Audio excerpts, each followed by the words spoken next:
Cine Garage. Aquí cabe todo el cine. Con Eric Estrada. Renglones luminiscentes. Puentes.ml.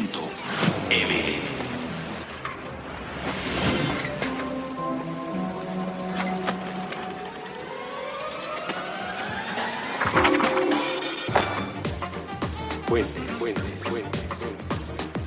Hola, ¿qué tal? Muy buenas, yo soy Eric Estrada y vamos a dar entrada al Renglones Luminiscentes que clausura el 2016 en Cine Garage y en Puentes, o sea, el último Renglones Luminiscentes de este año.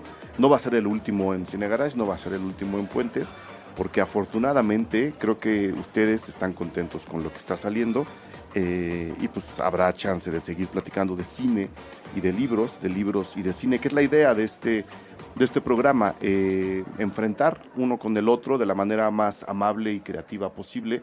Lo digo por mis invitados, no por mí, pues para procurar que si alguien no ha leído el libro que estamos tratando en algún episodio, se acerque a él y lo encuentre, y si alguien no ha visto la película, también vayan y la lean.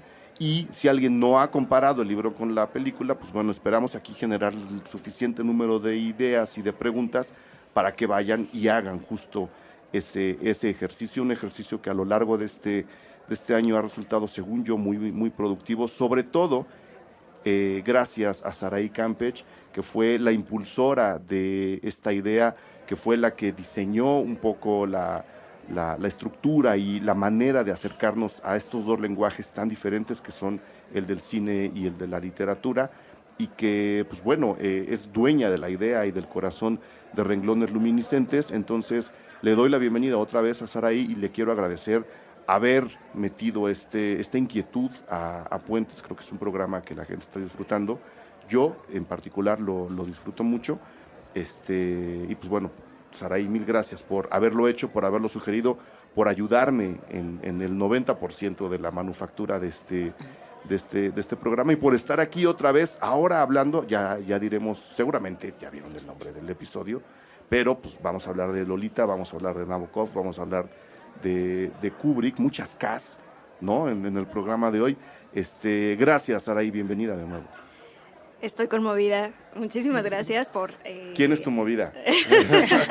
Estoy conmovida porque... Todos tenemos movida. Al borde de la lágrima. Ahora me llaman movida, me doy cuenta. No, hombre, que muchísimas gracias a ti, a Puentes, por haber acogido esta idea que, como ya habíamos platicado, surgió al calor de unos mezcales en casa, y justo estábamos recordando... Paola Tinoco, que es nuestra invitada, sí, que justo hace un año, porque estamos grabando este programa un 22 de diciembre de 2016, y justo hace un año, en 2015, grabábamos este primer Puentes, ¿no? Que era uno de nuestros pilotos, y pues feliz porque se concretó y porque tenemos más ideas y lo iremos ahí reforzando. Puliendo y sobre todo pues escuchando y leyendo lo que los escuchas y nuestros cómplices nos compartan. O sea, es una afortunadísima coincidencia haber empezado el proyecto también un 22 de diciembre de hace un año, y ahora que estamos cerrando el año, no estamos cerrando el proyecto, también es la misma fecha. Exacto. Esas cosas luego uno no las ve y son bien padres. Paola Tinoco, ya te presentó Saraí. Quiero agradecerte también todo el apoyo, todas las ganas, toda la inteligencia, todo lo que vienes a dejarnos a estos episodios. Pues muchas gracias a ustedes por el espacio, y precisamente en eso estábamos. Recuerdo esa ocasión en la legendaria Rosca de Reyes de Saraí, cuando dijo, y me recordó eso, las palabras que dijiste para comenzar el programa, ¿no? No leí el libro, pero vi la película, o al revés. Esa era la idea de ella. Y mira, ahora estamos aquí un año después y muchos programas después, y al parecer continuará. Todo está perfecto. De hecho, va para arriba. Entonces, quiero también agradecerle a la gente que ha aceptado la idea y que han un poco ya finalmente cambiado esa percepción de que la película tiene que ser fiel al libro, ¿no? Cuando poco a poco lo hemos platicado a lo largo de este año, lo que queremos dejar claro es que no se tiene que hacer una adaptación fiel a un libro, y que si es fiel a un libro se puede hacer o en espíritu, o en idea, o en atmósferas, o en tono. Los personajes no tienen que decir exactamente lo que está pasando en los capítulos de un libro, y creo que el ejemplo de hoy justo trabaja de esa forma, ¿no? Por muchas razones, explicando Saraí, escogimos Lolita, la película de Stanley Kubrick, o la novela de Vladimir Nabokov, o al revés, Lolita de Nabokov y luego de Kubrick. Exacto. Pues otra afortunada coincidencia, porque pues en Cineteca Nacional se llegó por fin esta exposición de Stanley Kubrick, la cual ya se había presentado en Monterrey. Surgió en Frankfurt, en Alemania, porque el curador un día estaba con la hijastra de Kubrick, y estando en su casa veía cajas y cajas y cajas y decía, ¿qué es todo esto? Y dice, bueno, pues es que mi papá, de todas sus películas, él lo guardaba, ¿no? Todo lo que eran las escenografías, demás, lo guardaba en cajas, y aquí se quedó. Y entonces él le dijo, hombre, esto es un tesoro, vamos a hacer algo, y apoyado por el Museo de Frankfurt, decidieron montar esta exposición, y ha dado la vuelta por distintos espacios, llega a Monterrey, pero en Monterrey fue distinta, ¿no? Tenía como otro tamiz, y ahora que llegó a Cineteca es muy escenográfica. Tú la recorres y te vas ubicando en cada uno de los platos, ¿no? de las películas que están presentadas, porque además está ocupada toda la galería, los diferentes pisos en Cineteca Nacional. Es un imperdible. Lo que les sugerimos es que se metan a la página y compren sus boletos en línea, que ya es posible, sí. porque si no pueden llegar y no encontrar un espacio, ¿no? Y sí se necesita, aprovechen vacaciones para temprano, la recorren con calma, la disfrutan, y después a lo mejor se van a tomar un chocolate con malvaviscos y un churro relleno. Están las mezcalerías de Coyoacán allá al lado. O te vas a las mezcalerías. Chocolates. Depende, Vayan de pues día, es que te está haciendo frío. Y algo está pasando con Saraí, no lo comprendemos. Sí. No quiere ir a las posadas, la estoy acusando. Uy, un chocolate con mezcal, no pasa nada. Que uses el chocolate de Chaser. Por eso me está ganando a leer libros ahorita. Porque no quiere salir a las posadas. No quiere salir, está leyendo. Es una tradición mexicana, Saraí, tienes que seguirla. Pero está bien, tiene que alimentar este programa, tenemos que entender. Sí, ¿verdad? Alguien tiene que hacer el trabajo sucio. Alguien no tiene que venir crudo. Sí, eso también. Está bien. Bueno, retomamos. Entonces, estábamos en la exposición de Cineteca, Kubrick. de Kubrick, y después Paola Tinoco compartió que justo Anagrama había lanzado una edición, la verdad es que resulta más que exquisita, Sí. ¿no? Muy atractiva. De Lolita. Entonces, Una edición bueno, limitada.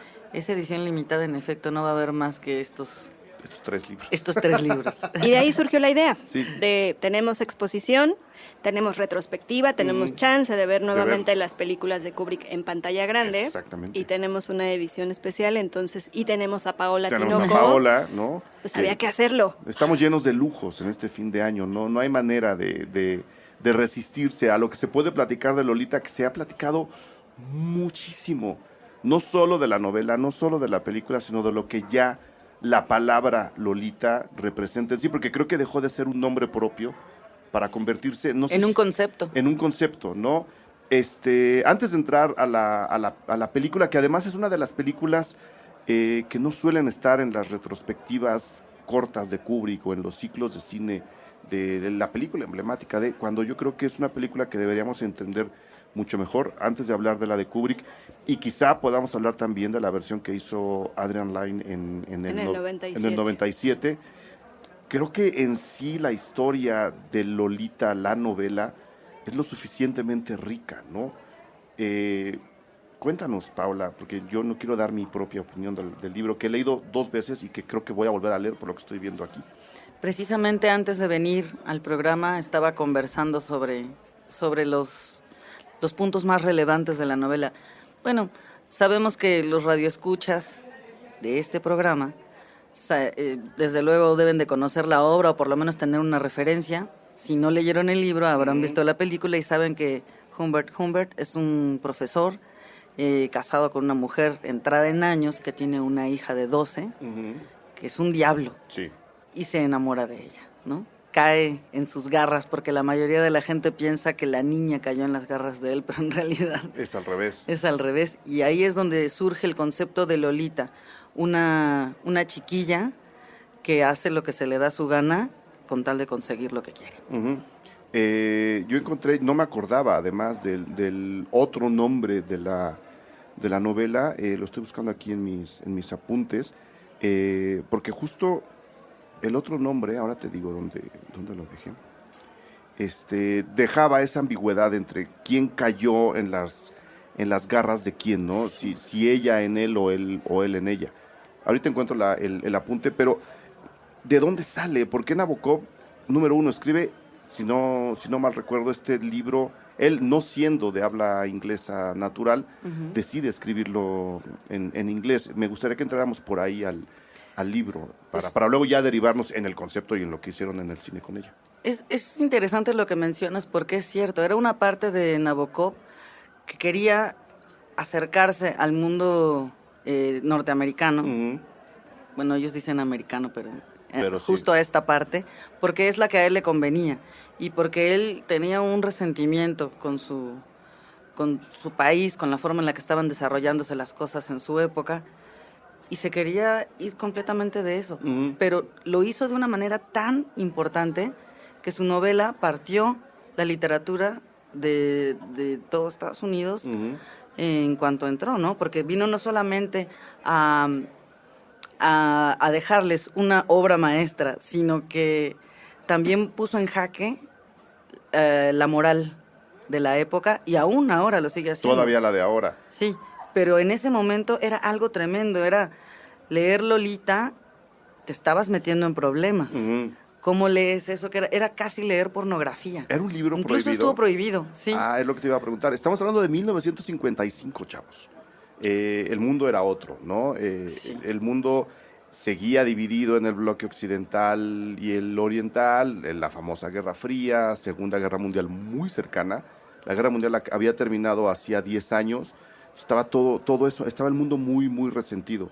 Y sale un señor a contarnos esta historia que nos dice Paola y se convierte en un libro prohibido, entonces. Exactamente. No mucho tiempo, porque también era una época de cambios. Ujú. Era una época en la que estaba tratando como de abrirse todo tipo de temas tabús, pero los 50 seguían siendo los 50. Fue hasta los 60 en donde hay un poquito más de apertura y empiezan a decir, bueno, pues esto es realmente algo que pasa. Y era muy seductor leer una historia que si la comprendías bien, había dos actitudes infantiles, porque los niños hacen lo que se les da su gana y dicen lo que se les da su gana y no son buenos, son crueles, Ujú. ¿no? Bueno, Humbert decidió hacer lo que se le daba su gana con tal de obtener el objeto de su afecto, que era Lolita. Sí. Y Lolita, desde el principio, hizo lo que se le dio su gana con él. Claro. Humbert, que en la versión de Kubrick, estamos hablando del 62, ahorita les digo por qué lo menciono, era interpretado por James Mason, y Lolita fue interpretado por la muy inquietante Sue Lyon, y la mamá era Shelley Winters, que también creo que juega un papel muy, muy importante, la madre en la historia. ¿Habrá contribuido esta versión cinematográfica en varios aspectos muy distinta a la novela de Kubrick, Sarai, justo a que dejara de ser una historia prohibida y se convirtiera en una historia a la que tenemos que aproximarnos para entender no la relación entre un mayor y una menor, sino justo este juego de deseos entre, no siempre sexuales, o de caprichos, lo voy a llamar así, que tampoco tienen que ser sexuales, entre estos tres personajes? ¿Habrá ayudado Kubrick a decir, a ver, esto trata de otra cosa, vámonos a platicarlo todo? Yo creo que ayudó el mismo Nabokov, ¿no? Porque él hizo el guión. Ujú. Y hay alguna referencia en la que Kubrick dice que le entregó un guión para una película de 9 horas y que él decía, es que es magnífico, pero claro, nadie nos va a patrocinar una Sí. película Mi así. película de 9 horas se llama Napoleón, señor Nabokov, no puedo hacer esta así. Y bueno, o sea, el ojo de Kubrick también era eso, ¿no? O sea, uno empieza a ver la película, cómo inicia, el hecho de que sea medio tétrico, Peter Sellers, que es increíble, ¿no? El reunir ese elenco, definitivamente creo que ahí es donde también Kubrick estaba dando ya una muestra más que certera de qué es lo que él estaba dispuesto a contar en el cine y que no iba a ser- que iban a ser historias que no sin cortapisas, ¿no? Ujú, ujú. Y sobre todo, que es donde quiero dejar claro mucha de la importancia de la película, en un periodo tan particular del cine de Estados Unidos. Lolita, como les dije, se produce en 1962.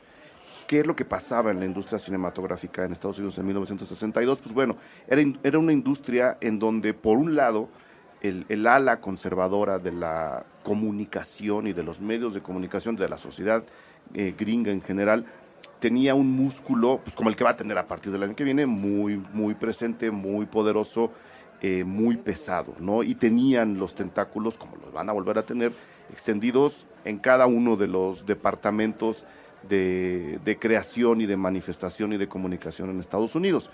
Por el otro, esta guerra fría en la que estaba viviendo el mundo estaba generando una paranoia, como la va a volver a generar dentro de muy poco tiempo, hacia el lado soviético, hacia el lado rojo del mundo, que al unirse con el otro lado acaban generando una sensación de persecución y de sobreprotección hacia Estados Unidos, que por lo menos al cine industrial norteamericano acaba afectando de una manera muy particular. Esta manera de pensar, esta posición ultraconservadora y radical de la derecha, acaba generando lo que se conoce ahora como el Código Hays, una serie de reglas en la que los medios de comunicación tenían que ajustarse para poder expresar sus ideas. Es decir, había un grupo de personas que podían, a partir de lo que el código establecía, aceptar o no una manifestación de una idea, una obra de teatro, una pintura, un programa de televisión, y Hollywood tenía marcados los parámetros en los que se podía mover de una manera muy clara, en muy pocas palabras, censura ultraconservadora, ¿no? Por ejemplo, el Código Hays establecía que en las películas de Estados Unidos, un país blanco, según ellos, un país de una sola forma de pensar, un país cristiano, no podían mostrarse a dos personas en la misma cama, en el mismo encuadre. Tenía que haber un juego en el que no se nos dejara ver a estas dos personas juntas en la cama, aunque estuvieran vestidas leyendo el periódico, eso no importaba. Y se estableció una serie de reglas y de mandatos no oficiales, pero sí con el suficiente peso para poder prohibir, por un lado, una película o una escena de una película, o por el otro, viendo qué es lo que estaban contando las historias, poder declarar que un director o un guionista en particular tenían ideas comunistas y que eso atentaba contra el pensamiento norteamericano. Y estas personas, no oficiales, pero con el peso suficiente, podían condenar a un escritor, a un actor, a un guionista por su modo de pensar, o provocar que una película no se hiciera o no se viera dependiendo lo que se mostrara a cuadro. Una manera de pensar muy, muy conservadora, completamente retrógrada, que desafortunadamente amenaza con volver. Pues bueno, en ese, lo digo por cómo están las cosas en Estados Unidos, ojalá cosas como el Código Hays no ocurran jamás. Vamos a ser optimistas. Vamos a ser optimistas. Creo que eso no, así tal cual no va a poder pasar, va a volver a pasar. Que el pensamiento ultraconservador está volviendo en todo el mundo.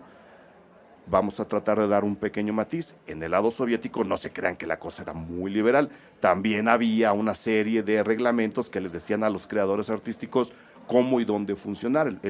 Estas reglas del realismo soviético, ¿no? Donde no podía haber héroes con poderes no humanos, la masa era la que tenía que solucionar los problemas, no un solo individuo. Estaban los dos lados bastante, estaba el mundo Bueno, muy mal. y también llegó a México, no hay que olvidar a Luis Buñuel, Sí, ¿no? Que sí. también, pero justo eso, o sea, genios como Buñuel, como Kubrick, Como Hitchcock. supieron, ¿no? Generar estas atmósferas Ujú. para marear un poco al censor. Marear un poco, marear mucho, porque una historia como Lolita, que Darle que la vuelta. apenas estamos describiendo, no habría entrado al Código Hays ni por un lado ni por el otro. O sea, Claro. tenían todos los elementos para decir, esa película no se puede hacer.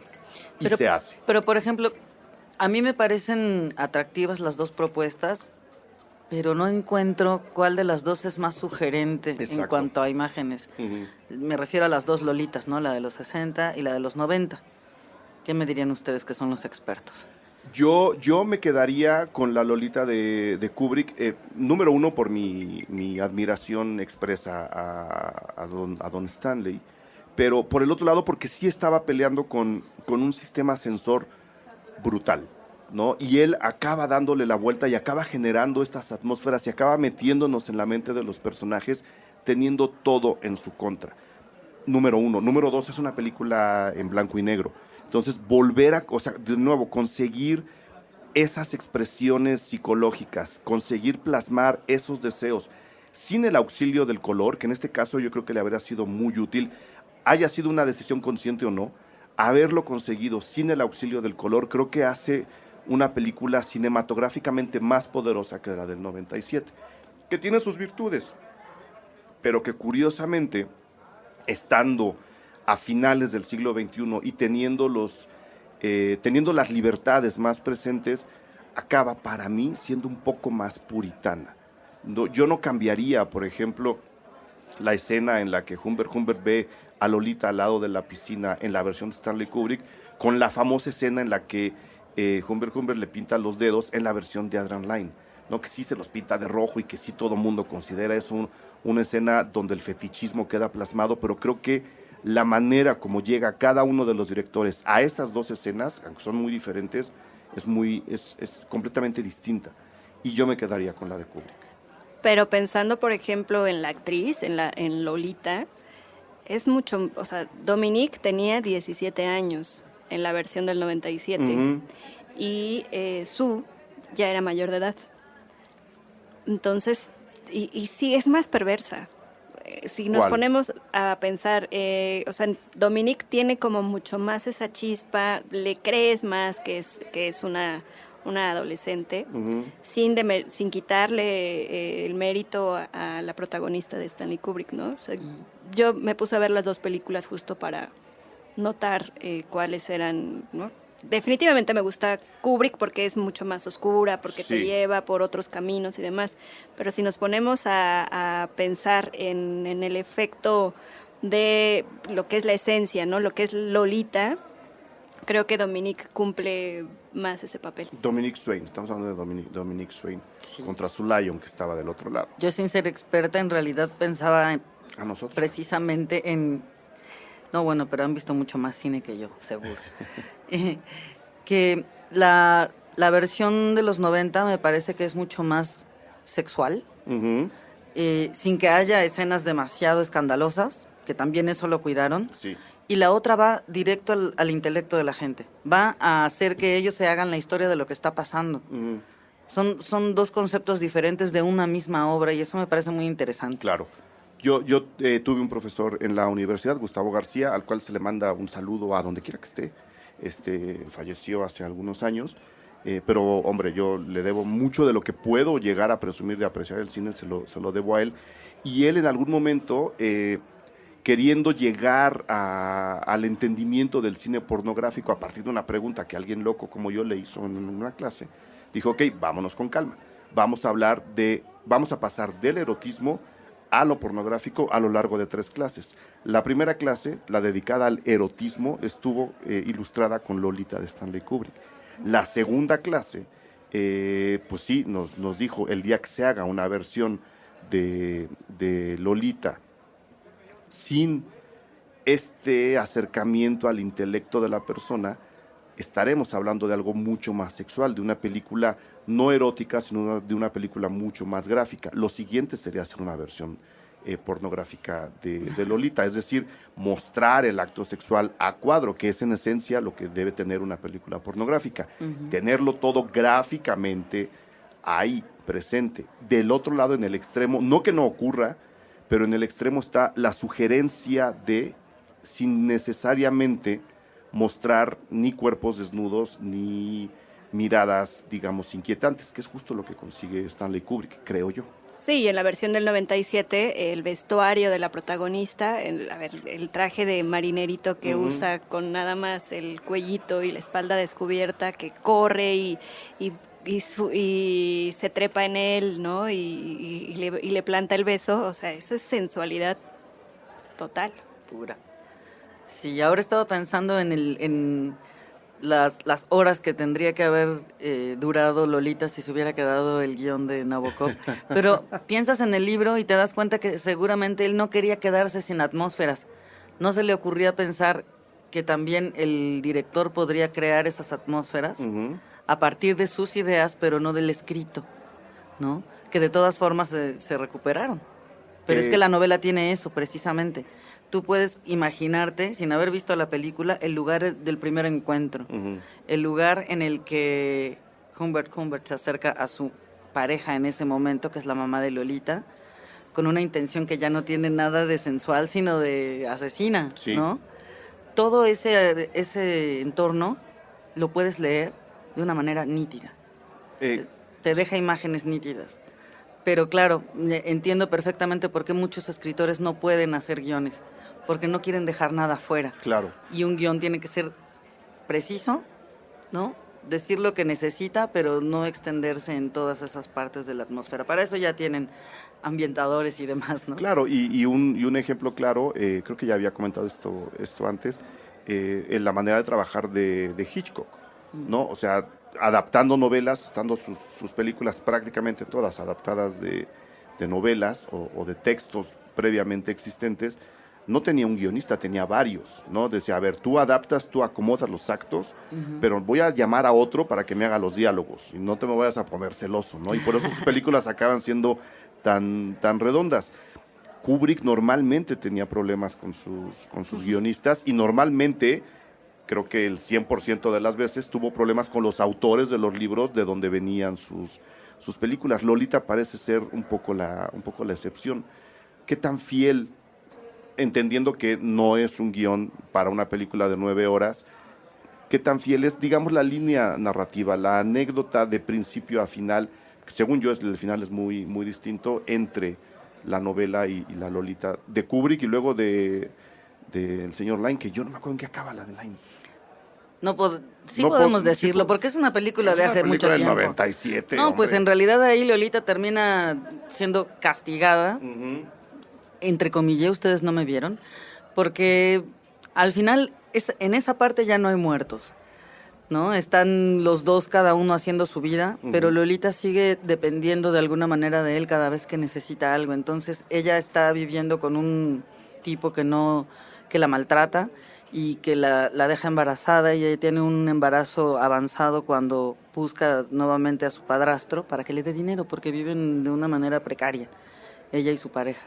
Y él pues va a verla, le da dinero, pero mira en ella a otra persona que no es el objeto de deseo que antiguamente lo había hecho perder la cabeza y convertirse en un ser despreciable. Y más o menos por ahí va la de Kubrick, ¿no? Sí, se vuelve mujer. Se vuelve mujer. Es que es lo que te iba a preguntar. El final de estas películas, no vamos a hablar del final del libro, porque ese sí creo que la gente tiene que llegar a él. Estamos hablando de las películas porque pues, de alguna forma implica menos tiempo ver una película que leer un libro, entonces no vamos a dar el final del libro. Un poco hacia donde caminan es, y creo que tendremos que llegar al tema de la pedofilia, ver que la niña ya no es niña y entonces abandonarla. O abandonar ese deseo, no sé si sea eso, como dices, Sara, ya es mujer, ya no me interesa, o era el momento, era la situación la que estaba enamorando a este personaje de la niña, porque en la novela es mucho más pequeña, ¿no? En la película de Kubrick la ponen como de 14 años, en la de Adrian Lyne creo que le dan 15 años, ¿no? Por eso creo que es más puritana la de Lyne, que es como cuidan un poco más esa inquietud. En la novela es muy No, en la novela niña. tiene 12 años. 12 años. O sea, está, digamos, en sexto de primaria, ¿no? O entrando a la secundaria. Y eso es algo bastante más fuerte. Sí. Que es lo que hace también atractivo, sin entrar en meternos en camisa de 11 varas, pero de que estás leyendo este libro y que te estás haciendo tú tu película al momento de estar entrando en cómo se conocen, en los pensamientos, ¿no? En los apuntes que él hace en su cuaderno, ¿no? Que también son uno de los momentos álgidos en la película. Entonces, yo lo que me preguntaba ahora que estaba viendo las películas es si en esta época sería posible que alguien se atreviera a hacer un remake de Lolita. Eso lo vamos a responder volviendo del corte. Ahora ven.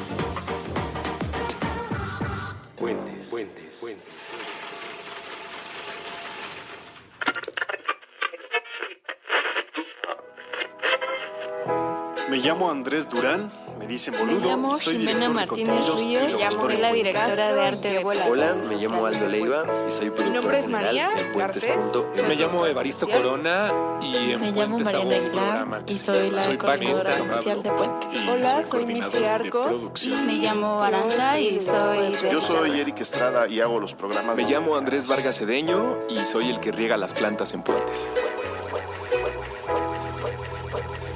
El 2016 ha sido como una montaña rusa de Un emociones. año lleno de cambios intensos. Bastante duro y complejo. apresurado, Muy difícil. Caótico, trágico, Catastrófico. pero muy motivador. Bueno para despertar.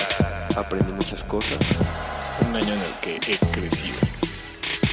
No tenemos ninguna certeza de que será un mejor periodo, pero Que se enfrenten a todos los retos que vienen por delante.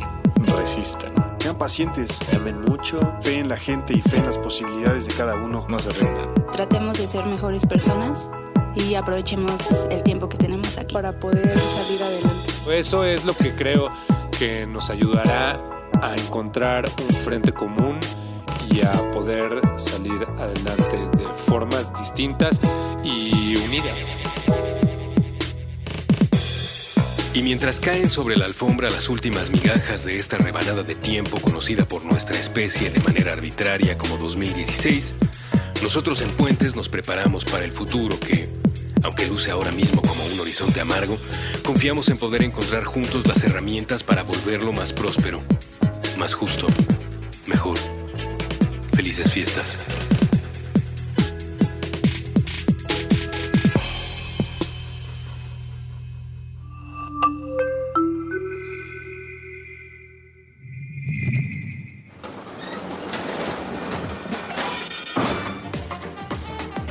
Puentes. Muy bien, estamos de regreso. ¿Quién se atrevería a hacer una nueva Lolita? No sé quién se atrevería porque el tema de la pedofilia y la observación hacia el tema ha cambiado mucho.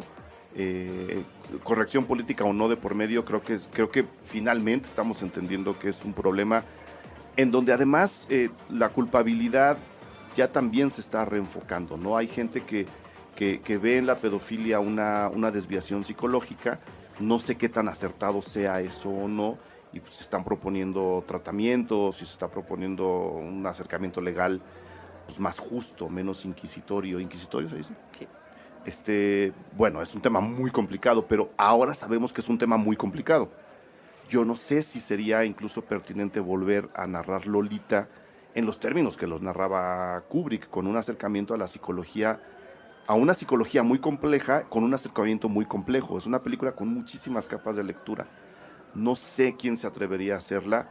Si a mí llegara Santa Claus en un par de días, que estamos grabando antes de Navidad, y me dijera, ¿a quién? Yo le diría, déjame hablo con los reyes y escojo 3, ¿no? Que cada rey me dé un director. Yo hablaría primero con David Fincher, ¿no? Y diría, a ver, señor Fincher, usted creo que podría darle un enfoque muy interesante a la historia con el propio guión de Nabokov, sin tratar de cambiar la historia que ya está escrita, que creo que fue lo que hicieron en la versión del 97. Uh-huh. Yo creo que habría que darle una oportunidad a Catherine Bigelow. O sea, creo que ahora tendría que ser una mujer la que tendría que dirigir una posible Lolita. Catherine Bigelow es una de las mejores directoras que tiene ahora Hollywood, combativa, inteligente, ¿no? Fuerte, con una mano que mucha gente envidia.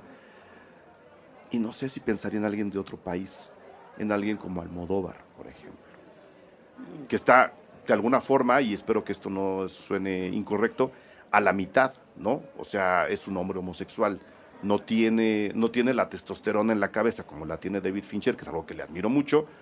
Tampoco es mujer, como lo es Catherine Bigelow, que también es muy fuerte desde el lado femenino, está de alguna forma en la mitad. Pero tiene una obsesión con la figura fuerte femenina, entonces creo que sería una Lolita todavía más canija si fuera una de Almodóvar. Una de Almodóvar. Creo que Almodóvar estaría como liderando la lista, ¿no?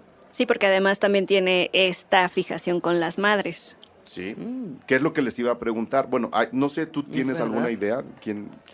No, me gusta tu Yo por propuesta. eso le hablaría con los Reyes. A mí Santa no me funciona. Yo pienso que la siguiente versión tendría que ser la pornográfica. La pornográfica. Creo que ahí hay una beta para explotar.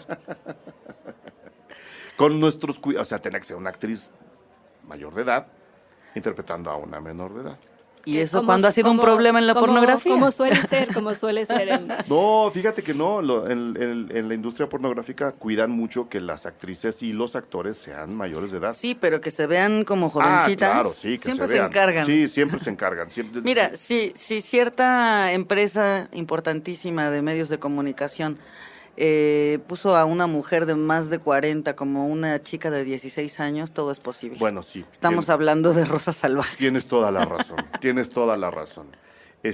La madre, me intriga mucho su opinión, chicas, del personaje de la madre en la historia, en esta especie de triángulo amoroso, que no es un triángulo amoroso, pero en este triángulo de desgracias, ¿en dónde queda el personaje de la madre? El personaje de la madre es el de muchas mujeres de esta época y de cualquier otra, que está desesperada por tener una pareja, que siente que ya está Que se le acabó la vida. fuera del mercado, por decirlo de algún modo, y que encontrarse con Humbert es la mina de oro, ¿no?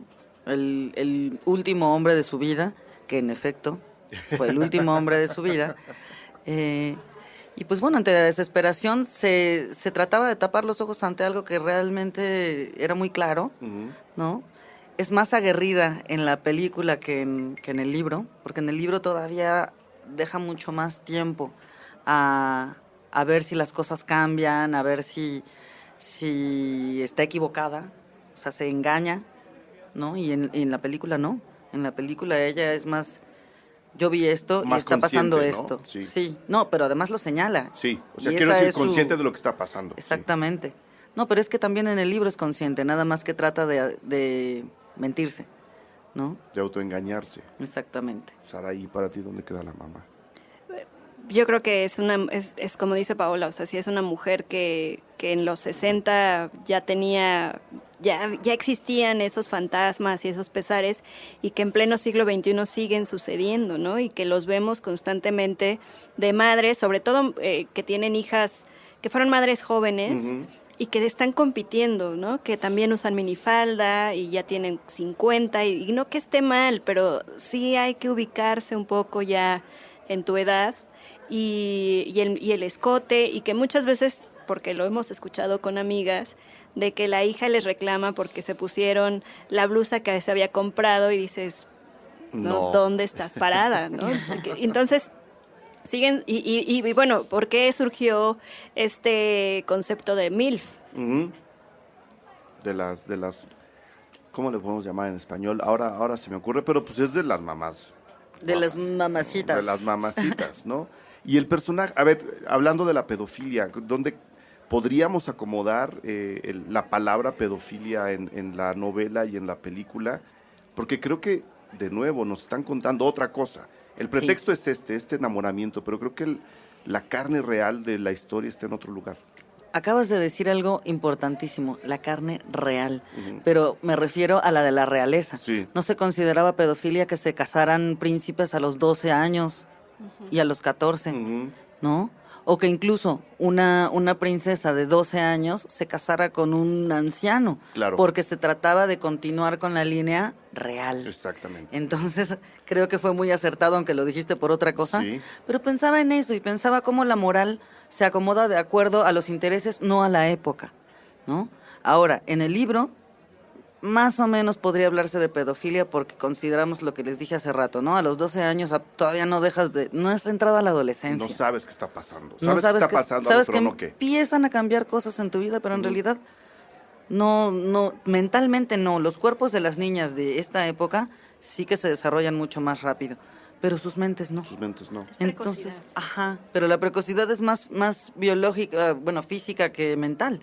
Entonces, podría y no hablarse de pedofilia, pero en realidad la pedofilia se considera de niños menores de 10 años. Y además se considera no no como la atracción enfocada a una sola persona, sino a cualquier persona que tenga menos de 2 años, de 10 años, ¿no? Sí. Creo que la pedofilia se considera ya un desorden como a veces incontrolable, Sí. aunque eso no lo justifica, por supuesto, sobre varias personas. Y aquí, a la hora de estar enfocado en una sola persona, que Exactamente. es Lolita, la circunstancia cambia y el propio enfoque cambia. Sí, eso iba a decir. Porque además este personaje está enamorado de ella. Es una sola persona con la que está, no está buscando más niñas, no, no reincide. De hecho, cuando él termina con la situación de Lolita, se va a vivir una vida normal. Pero como bien dicen de este libro, nunca una amante ha sido mencionada con tal ternura y vehemencia como Lolita. Exacto. Yo no sé si podría encajar esta historia en la pedofilia. Más bien yo no sé, yo no la encajaría. Exactamente. Es una historia de amor con circunstancias adversas y como esas hay muchas historias de amor. Ahora que la mencionas, ¿cómo se describe a Lolita en la novela? Precisamente así. Es la chiquilla que despierta no solamente las sensaciones del cuerpo, sino de la mente. Que en realidad la mayoría de los que nos enamoramos pensamos en el corazón, pero lo que está moviéndose a 1000 revoluciones es la mente. Sí. Y él habla de eso, ¿no? De cómo ocupa su mente y agolpa todos sus sentidos de una manera enloquecida. Que nadie le había provocado. Que nada ni nadie le había provocado. Ni las drogas. Independientemente de la edad, ni las drogas, exactamente. ¿Ibas a decir algo, Saray? Perdón. No. Ahora, la película no me atrevería a decir que está contada en primera persona, pero cómo está contada la novela. Un poco para que la gente vaya entendiendo que ojalá se acerquen al libro a qué es a lo que se van a enfrentar, ¿no? ¿Qué tipo de narración tenemos en La Lolita de Vladimir Nabokov? Se van a enfrentar a muchas atmósferas. Tiene esta costumbre, incluso no solo en Lolita, sino en el resto de sus libros, como Ada o El Ardor, que es, yo diría, mucho más erótica que esta, de crear primero la atmósfera y después entrar en la historia. Entonces van a encontrar el lugar en donde va a suceder todo y después empezarán a ver deambular por ahí los personajes, como en este caso. Después van a saber a qué se dedica y por qué llega a determinadas situaciones el personaje principal, Humbert. Porque en realidad el personaje es él, no Lolita. Sí, no es ella. Sí, ella es la segunda importante de la historia. Le da nombre a esto porque ella es el objeto sobre el que giran todos los deseos de Humbert. Entonces se van a encontrar con ese tipo de narración muy fluida para los que gustan del cine. Yo creo que desde el principio esto ya se había considerado para el cine porque es muy cinematográfica, Muy por visual, eso. Sí. Por lo que comentábamos, ¿no? Te ubica en el lugar donde sucede todo. Entonces, para los que prefieren los diálogos intensos, puede que les resulte lenta, pero de ninguna manera aburrida, ¿eh? De todas formas, es algo que fluye una vez que ya te acostumbraste a que te ubique primero en el lugar donde va a suceder todo y luego sigues adelante. Ok. Y justo ahí es donde creo que está la gran virtud por lo menos de la película de Kubrick y de algunas partes de la de Line, rescatar estas atmósferas, irnos a la contemplación que no convierte a las películas en algo lento. Es que ahora el término está un poco maltratado, ¿no? A la contemplación de un personaje sobre el otro. Y curioso que hayas dicho que Lolita es el objeto de la atención y de los deseos de Humbert, cuando en realidad, o sea, sí lo es en términos conceptuales, pero creo, y eso es algo que es importante mencionar, tanto en la novela como en los libros, no objetiviza a Lolita. O sea, ella es como es donde se enfocan sus deseos y sus inquietudes, pero siempre la ve como un ser humano. Y creo que también hay que aclarar eso, ¿no? Que no es un objeto que quiera poseer porque hay que poseerlo y que la cosifique, digamos. No llega a eso. Su contemplación y su enamoramiento sí está en un nivel mucho, mucho más elevado, sin ser romántico, además. Pues tiene esa parte. No, me refería a objeto no como cosificarla Exacto, a ella, sí, sino sí. como más bien algo que te mantiene completamente ensimismado, ¿no? Que es que también él estaba como viviendo por vivir. Sí. Cuando llega a esa casa que está, ¿no? O sea, de viaje, voy a dar clases, tal.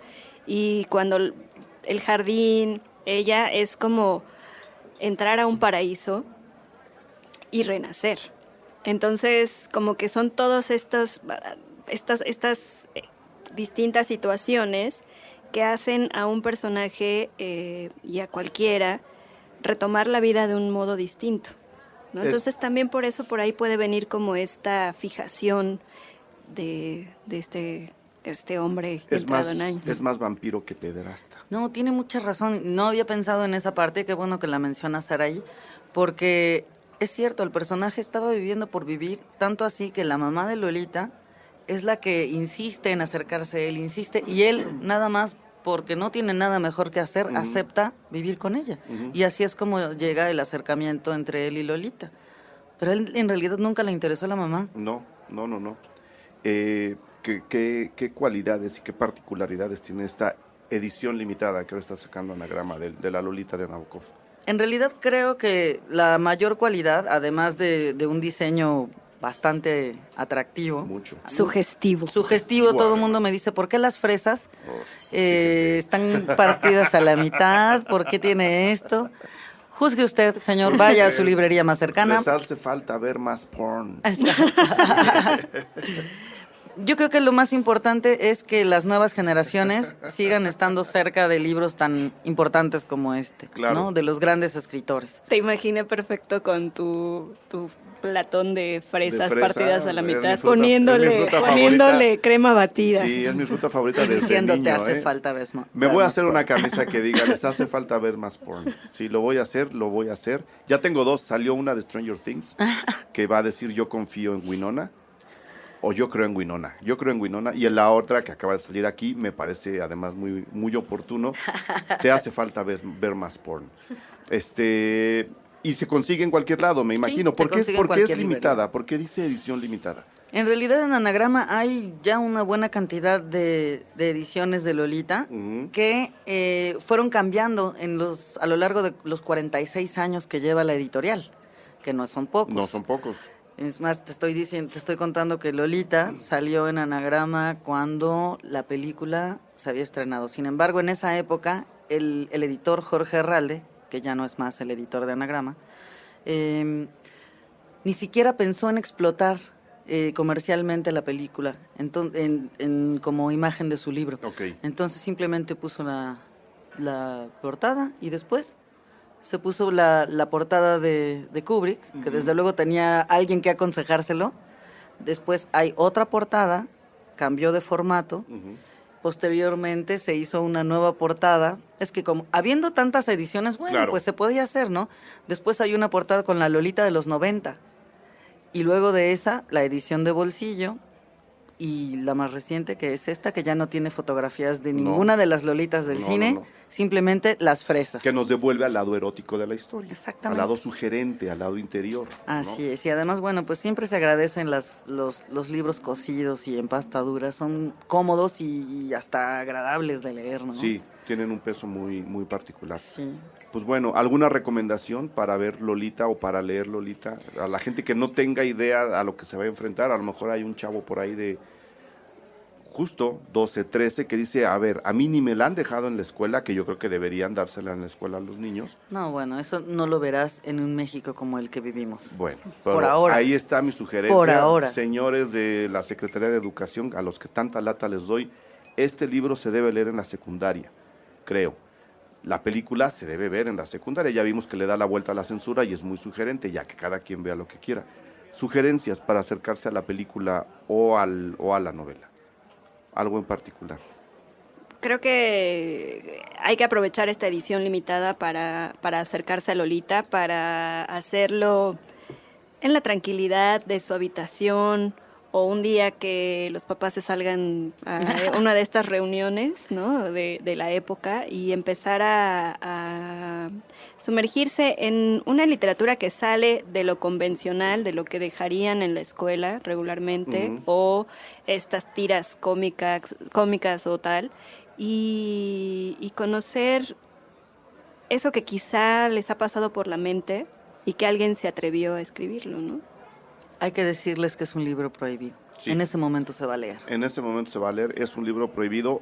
yo les diría, porque luego la gente se queja cuando recomiendo una película, es que me dijiste que era de terror y no me asustó. Pues bueno, estamos diciendo que es una historia erótica, tanto del lado del libro como del lado de la película, pero les voy a dejar muy claro, el encuentro sexual no es el centro de la historia y no lo va a ser jamás. Lo que importa aquí es todo lo que está alrededor de ese posible o no encuentro sexual. Esa sería mi sugerencia para acercarse. Quítanos más lectores, gracias. No, o sea, sí hay un impulso sexual ahí, sí hay. Ya dijimos, ella está despertando también un mundo que no conoce, pero que quiere explorar. No, y la escena va a surgir dependiendo tu edad, Sí, tus vivencias, porque sí. puede ser que tengas 15 años y estás enamorado de tu profesor de matemáticas Henry Miller. o la de educación física, ¿no? Sí. Y entonces empiezas a leerlo y tú vas ahí Ahí te va la vuelta. A ver, chavos de 12, 13, 14. Si ya están sintiendo cosquillas, este libro les va a decir por qué están sintiendo cosquillas. ¿Por qué? Así se las voy a dejar entonces. Así se las voy a plantear. Era broma, pero gracias a los dos por explicarse. El público, el auditorio lo va a agradecer. Lo agradecerán, ya vas a ver. Acérquense a Lolita, creo que es una historia bien interesante. Creo que el ciclo de Kubrick va a durar más de lo que había pensado la propia Cineteca. Entonces parece que hay más oportunidades de ver las películas de Kubrick, todas, y en particular Lolita, que sería nuestra sugerencia de esta semana. Pero estén atentos, ¿no? Que no se les pase, porque si bien son películas que se pueden encontrar muy fácilmente, es muy padre verlas en una proyección profesional como las que hace la Cineteca Nacional de México. Sí, vayan a la Cineteca, vean la película, recorran la exposición, váyanse por un mezcal o váyanse por su chocolate O con por las malvaviscos. por las dos churros, dijiste que había también, El chocolate ¿no? y el mezcal se llevan muy bien. yo Fíjate, creo que- churro, Es que, chocolate a y ver, mezcal, ¿qué ¿no? escena Pues, más sensual que remojar tu churrito en el chocolate espeso? O sea, esos churros, ok, ya entendí, sí, no, ya ves. Pero bueno, chicas, mil gracias por venir a platicar Un placer. sobre las Lolitas. Revisen las dos películas. Si no me equivoco, la de Adrian Lyne está en Netflix. Si no me equivoco, hay que checar muy bien. Si no, también se puede conseguir muy fácil. Y seguramente estará por ahí en otro servicio de streaming. Están rescatando todas estas películas. Échenle ojo. La de Kubrick no está en Netflix, pero hay colecciones completas de Kubrick. Están las funciones de la Cineteca y se venden en DVD y en Blu-ray por todos lados, en todo el mundo. y corran a las librerías para que consigan esta edición limitada y disfruten de una lectura con fresas y crema batida. Sí, vayan, busquen su libro porque es limitada la edición y aquí en la mesa hay 3. Entonces, eso Ya hay menos ya hay ejemplares en menos, México. Ya hay menos, entonces corran. Paola, mil gracias por gusto. haber venido a cerrar el año con nosotros, con una historia tan interesante y con tu sapiencia. No, hombre, muchas gracias. Saray. Gracias.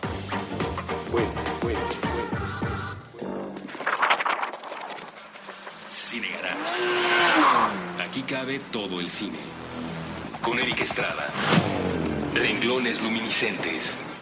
Puentes.ml